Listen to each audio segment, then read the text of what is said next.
ખર્ચની વિગતો સમયસર જાહેર ન કરવા બદલ રાજકોટ બેઠકના કોંગ્રેસ ભાજપના ઉમેદવારોને નોટિસ અપાઈ છે।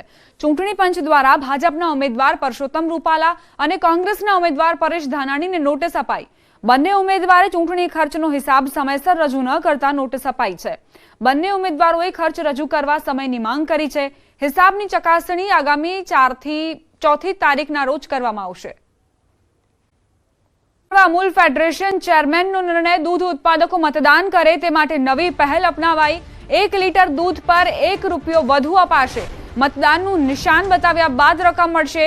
दूध उत्पादकों वधु मतदान करे ते माटे आगवी पहल। साबर सहितना दूध उत्पादकोने आ फायदो थशे।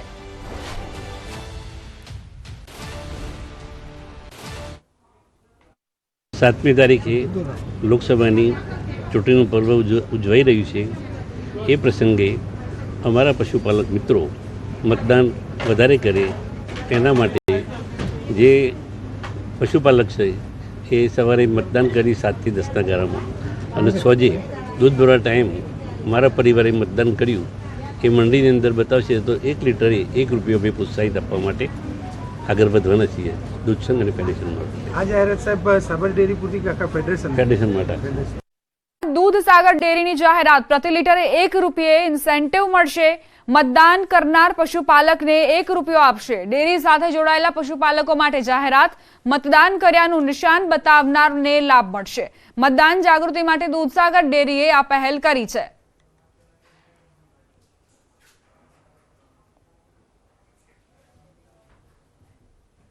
जे पण अमारा पशुपालक छे 5 लाख पशुपालको डेरी साथे जोड़ायेला छे અને એ પશુપાલક મતદાન કર્યા પછી સાંજે મંડળીમાં દૂધ ભરાવા જાય ત્યારે અમારા દૂધ મંડળીના મંત્રીને એનું નિશાન બતાવશે મતદાન કર્યાનું।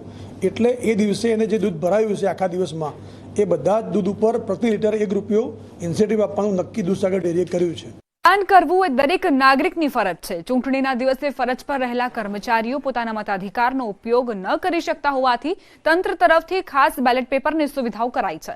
चूंटणीना दिवसे मतदान न करी शकता पोलीसकर्मीओ अधिकारीओ जवानो माटे आ व्यवस्था कराती होय छे, जेना कारणे लोको पोताना मतदानना अधिकारथी वंचित न रहे। दाहोद, भावनगर, आणंद उपरांत पलसाणाना गंगाधरामां આજે બેલેટ પેપરથી મતદાનનું આયોજન કરાયું હતું। ચૂંટણીના દિવસે કામગીરીમાં રહેલા લોકો નાગરિક તરીકેના અધિકાર અને મતદાનની ફરજ ન ચૂકે તે માટે વિશેષ સુવિધા ઉપલબ્ધ કરાઈ છે। વિવિધ જિલ્લાઓમાં અનેક કર્મચારીઓએ બેલેટ પેપરથી મતદાન કરી પોતાના મતાધિકારનો ઉપયોગ કર્યો છે। કોંગ્રેસના ઉમેદવારે મોંઘવારીની વાત કરતા પાણીપુરી, લિપસ્ટિક અને પાવડરની વાત કરી દીધી। પરેશ ધાનાણી સોસાયટીમાં ચૂંટણી પ્રચારમાં પહોંચ્યા, જ્યાં મહિલાઓને મોંઘવારીની વાત કરતા મોંઘી થયેલી પાણીપુરીની વાત કરી અને એટલું જ નહીં લિપસ્ટિક પાવડર પણ મોંઘા થયા હોવાની વાત કરી। પેલા 10 માં 10 પાણીપુરી આવતી હતી, અત્યારે 20 માં 6 પાણીપુરી આવે છે। હવે તો પાછા વળો। આવક ઓછી થતી જાય છે અને બીજી બાજુ મોંઘવારીના મારથી બેન તમારી ઓલો કટકીનો માલ હવે બચતો નહીં હોય, બચે છે હોય આમાં 50ની નોટમાંથી 5 તો કટકટાવીને મૂકી જ દીધા હોય। કટલેરીની દુકાન હતી, જઈને ઉભો રહ્યો, બેનને પૂછ્યું બેન બંગડીનો શું ભાવ? તો મને કે 20 રૂપિયા। મેં કીધું પેલા કેટલા હતા? તો કે 10 રૂપિયા। મેં કીધું આ લિપસ્ટિકનો શું ભાવ? તો કે આ 10 રૂપિયાની છે। પેલા કેટલાની આવતી હતી? તો કે 6 રૂપિયાની। છોડીને ભાજપમાં આવેલા અર્જુન મોઢવાડિયાએ પ્રધાનમંત્રી નરેન્દ્ર મોદીના વખાણ કર્યા। પોરબંદર એરપોર્ટના વિકાસની વાતનો ઉલ્લેખ કરીને મોઢવાડિયાએ આ વાત કરી। નરેન્દ્ર મોદી જ્યારે ગુજરાતના સીએમ હતા ત્યારના એક કિસ્સાને ટાંકીને મોઢવાડિયાએ મોદીના વખાણ કર્યા।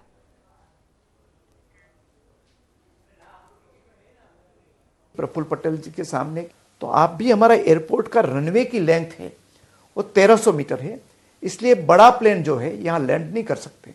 तो आप ये रनवे 1300 मीटर की जगह 2600 मीटर करवा दो। तो उन्होंने हाँ बोला कि मोदी जी हमें लैंड दे दे तो हम ये कर देंगे। उसी समय मोदी जी ने पब्लिकली कहा कि हम ये आपको लैंड देंगे, आप कर एयरपोर्ट का एक्सपेंशन कर दीजिए। तुरंत उन्होंने कलेक्टर को सूचित किया कि जल्दी से प्रपोजल भेजिए। लेकिन 2012 के बाद मैं एमएलए नहीं रहा और मोदी जी उसके बाद प्राइम मिनिस्टर बन गए तो नेचुरली ये साइडलाइन हो गया। गुजरात सरकार में तो नहीं, वो तो सिर्फ पीएम साहब कर सकते हैं। तो मैंने गुजरात के मुख्यमंत्री विजय रूपाणी जी को बात की कि मोदी जी पब्लिकली ये प्रॉमिस देकर गए हैं। विजय रूपाणी जी ने पीएम साहब को कहा कि अर्जुन भाई ने मैसेज दिया है कि आपने पब्लिकली ये अनाउंस किया था। तो उन्होंने कहा हाँ मैंने पब्लिकली अनाउंस किया था। उन्होंने तुरंत इमीडिएटली ये काम स्टॉल करवाया और सूचना दी कि किसी भी तरीके से एयरपोर्ट बनना चाहिए। जो मैं अपोजिशन में होते हुए भी मोदी जी ने ये काम सिर्फ मेरा मैसेज से कर दिया। પરીક્ષાનો નકલી વિડીયો બનાવી વાયરલ કરવા અંગે ધરપકડ કરાઈ છે। અમદાવાદ સાયબર ક્રાઇમે 2 આરોપીની ધરપકડ કરી। ભાષણના વિડીયોને તોડી મરોડી વાયરલ કરવામાં આવ્યો હતો। ફેસબુક પર નકલી વિડીયો મૂકવામાં આવ્યો હતો। સતીશ વણસોલ, આરબી બારૈયા નામના આરોપીની ધરપકડ કરાઈ છે। સતીશ વણસોલ અને આરબી બારૈયા રાજકીય આગેવાનો છે। વિડીયો કોનાથી એડિટ કરાયો તેની પણ તપાસ શરૂ કરાઈ છે। અમદાવાદ સાયબર ક્રાઇમના મતે આરોપીએ એડિટ વિડીયો સોશિયલ મીડિયામાં પોસ્ટ કર્યો હતો।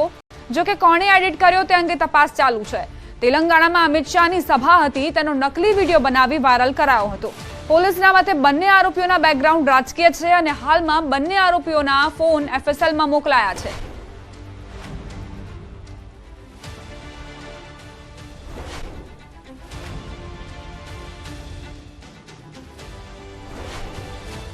કેન્દ્રીય ગૃહમંત્રી સાહેબની એક સ્પીચ હતી જેને એડિટ કરીને એ વિડીયો ખોટી રીતે સોશિયલ મીડિયા પર વાયરલ કરવામાં આવ્યું હતું।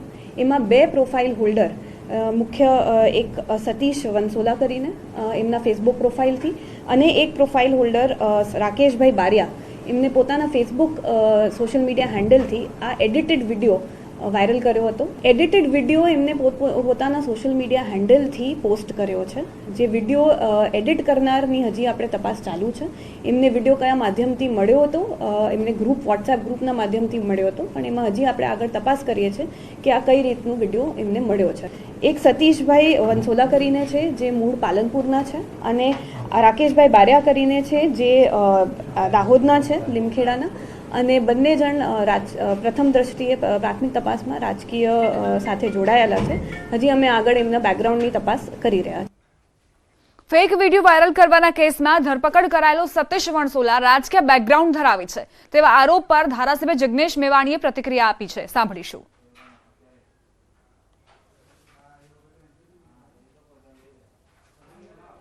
સતીશ વણસોલા એ મારો પીએ નહીં, મારો ભાઈ છે।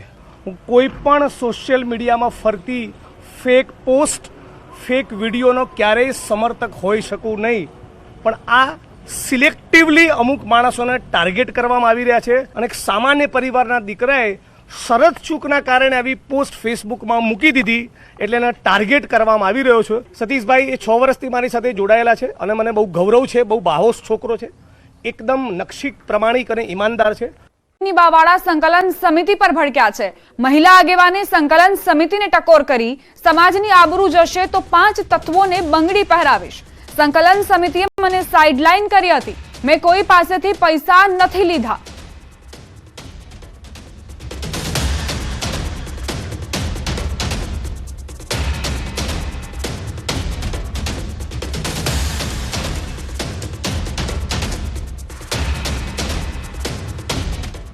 સમાજની આબરૂ તમારા હાથમાં છે ને આબરૂ પથારી ફેરવશે તો હજી હું પેલા 5 તત્વોને બંગડીયું ચોક્કસ ફેરાવીશ। એ 5 તત્વોને અત્યારે નામ નહીં લઉં, જો અમારા સમાજની આબરૂ જાશે ને તો બંગડીયું તો આ લોકોને 5 જણાને તો હું પહેરાવાની જ છું। એ અત્યારે હું નામ નહીં આપું, ક્યાંક ને ક્યાંક અમારો સમાજ જ છે, પણ ઝંડો લીધો છે તો ઝંડો એવો લ્યો કે આપણા સમાજનું ક્યાંય ખરાબ ન દેખાવું જોઈએ। આપણા સમાજ અત્યારે બધા પ્રશ્નો કરી જ રહ્યા છે। જોવો કે ભાઈ કેમ આ એવું કહી ગયા, તો આ કહી ગયા તો શું કામ કહી ગયા, તો જવાબ આપો। શું કામ સુતા છો ઘરે બેઠા, જવાબ આપો। જી ના, મને કોઈ દબાવે એવું કોઈની હિંમતે નથી। આ અભદ્ર ટિપ્પણીઓ કરાવતા હોય છે એ તો કોઈ મને પ્રોબ્લેમ નથી। પીટી મામા બોલે, રમજુબા બાપુ બોલે, ઓલા કરણસિંહ બાપુ બોલે, ક્યાં સંતાઈ ગયા બધાય? બોલો આપડા 100% શું કામ ન પહેરાવો? અમારા સમાજની આબરૂની પથારી ફેરવવાની છે એ લોકોએ। રાહુલ ગાંધીના રાજાના નિવેદનનો મામલો ક્ષત્રિય મહિલા આગેવાને નિવેદન આપ્યું। પદ્મિની બાવાળાએ સંકલન સમિતિને ટકોર કરી। સંકલન સમિતિ અત્યારે કેમ બોલતી નથી? રાહુલ ગાંધી પાસે એક વખત તો માફી મંગાવો। રૂપાલાનો વિરોધ કર્યો તો રાહુલ ગાંધીનો કેમ નહીં તેવો સવાલ પણ તેમણે કર્યો। કે સંકલન સમિતિ અત્યારે કેમ ચૂપ બેઠી છે? જો રૂપાલાભાઈ જે બોલી ગયા છે તો એનો વિરોધ 100% અમે કરી જ રહ્યા છીએ. તો ભાઈ રાહુલ ગાંધીનો પણ વિરોધ કરવો જ જોઈએ. આ રૂપાલાભાઈએ તો 3 વખત માફી પણ માંગી છે, બરાબર છે, પણ છતાંય અમારો વિરોધ હજી ચાલુ જ છે. તો રાહુલ ગાંધી પાસે એક વખત તો માફી મંગાવો. સંકલન સમિતિ ઝંડા લઈને બેસી જાય છે. આ આંદોલને અમને પૂરું સરખું કરવાય ન દીધું, એ પણ સમાજને ગુમરાહ કરી નાખ્યો. તો હવે સંકલન સમિતિને હું કહું છું, જે 5 તત્વો આગળ આવીને બોલે છે, મીડિયામાં હાઇલાઇટ થાય છે, એ લોકોને હું કહું છું કે અત્યારે રાહુલ ગાંધી પાસે એક વખત તો માફી મંગાવો. ત્રીજા તબક્કાના મતદાન પહેલા પ્રધાનમંત્રી નરેન્દ્ર મોદીએ ભાજપ ઉમેદવારોને સંબોધીને પત્ર લખ્યો છે, જેમાં ગૃહમંત્રી અમિત શાહ, મધ્યપ્રદેશના પૂર્વ મુખ્યમંત્રી શિવરાજસિંહ ચૌહાણ સહિત ઘણા અન્ય ઉમેદવારોને પત્ર લખ્યો.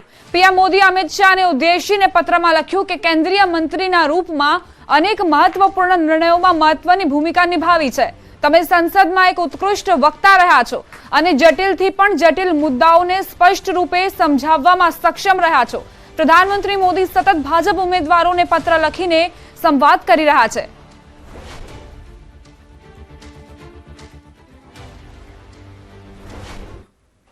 ઉમેદવારના રોડ શોમાં ભમરા ઉડ્યા. સમાચાર બનાસકાંઠાથી પ્રાપ્ત થઈ રહ્યા છે. બનાસકાંઠાના ધાનેરામાં રોડ શોમાં ભમરા ભડક્યા. ભાજપ ઉમેદવાર રેખાબેન ચૌધરીનો રોડ શો હતો. રોડ શોમાં ભમરા ઉડતા કાર્યકરોમાં દોડધામ મચી ગઈ. ડીજેના ઘોંઘાટથી ભમરા ઉડ્યાનું અનુમાન લગાવવામાં આવી રહ્યું છે. તો જોરશોરથી પ્રચંડ પ્રચારમાં ઉમેદવારો વ્યસ્ત છે. બનાસકાંઠાના ભાજપ ઉમેદવાર રેખાબેન ચૌધરી પણ રોડ શો કરી રહ્યા હતા. મોટા પ્રમાણમાં કાર્યકર્તાઓની અહીં હાજરી હતી. બાઇક રેલીનું આયોજન કરવામાં આવ્યું હતું. રોડ શોમાં રેખાબેન ચૌધરીની હાજરીમાં જ એકાએક ભમરા ભડક્યા અને તેમણે હુમલો કરી દીધો કાર્યકર્તાઓ પર. ત્યારબાદ અહીં નાસભાગ મચી ગઈ, દોડધામ મચી ગઈ અને રોડ શોને અધવચ્ચે જ અટકાવવાની ફરજ પડી ગઈ. તો કાર્યકરોમાં કઈ રીતે દોડધામ મચી તેની તસવીરો પણ સામે આવી છે. પહેલા સારી રીતે રોડ શો ચાલી રહ્યો હતો, જો કે ડીજેના ઘોંઘાટના કારણે જ આ ભમરા ભડક્યા હોવાની જાણકારી પ્રાપ્ત થઈ છે.